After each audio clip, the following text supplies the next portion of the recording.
Diyos ko, bakit niyo ako pinabayaan?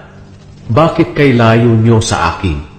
Dumadaing ako sa hirap, ngunit hindi niyo pa rin ako tinutulungan. Diyos ko, araw-gabi tumatawag ako sa inyo, ngunit hindi niyo ako sinasagot. Kaya wala akong kapahingahan. Ngunit banal ka, at nakaluklok ka sa iyong trono, at pinupuri ng mga Israelita. Ang aming mga ninuno ay sa inyo nagtiwala, at sila'y inyong iniligtas. Tinulungan niyo sila nang sila ay tumawag sa inyo. Sila ay nagtiwala at hindi nabigo. Ako'y hinahamak at hinihiya ng mga tao.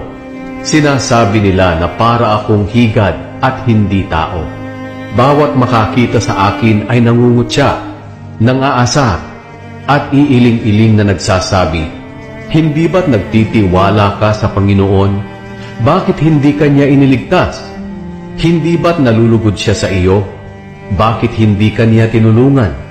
Ngunit kayo ang naglabas sa akin sa sinapupunan ng aking ina, at mula noong dumedede pa ako, iningatan niyo na ako.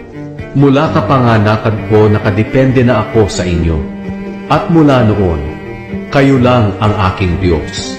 Kaya huwag niyo akong pababayaan, dahil malapit nang dumating ang kaguluhan, at wala na akong ibang maaasahan.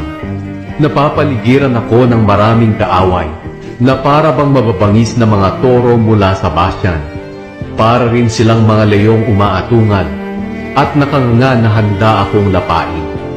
Nawalan ako ng lakas na parang tubig na ibinubuhos, at ang aking mga buto ay parang nalinsad lahat, at nawalan ako ng lakas ng loob, para akong nauupos na kandila. Ang aking kalakasan ay natuyo na parang tigang na lupa, at ang aking dila ay dumidikit sa aking ngalanganak. O Panginoon, pinabayaan niyo ako sa lupa na parang isang patay. Pinaligiran ako ng mga taong masama na parang mga aso, at binutasan nila ang aking mga kamay at mga paa. Naglalabasan na ang lahat ng aking mga buto, ngunit ako'y kanilang tinitingnan lamang. Ang aking mga damit ay kanilang pinaghati-hatian sa pamamagitan ng palabunutan. Ngunit kayo, Panginoon, huwag niyo akong lalayuan. Kayo ang aking kalakasan. Magmadali kayo at ako'y tulungan.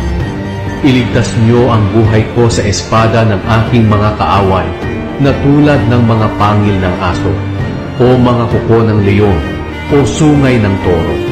Sagutin niyo po ang aking dalangin. Ikukwento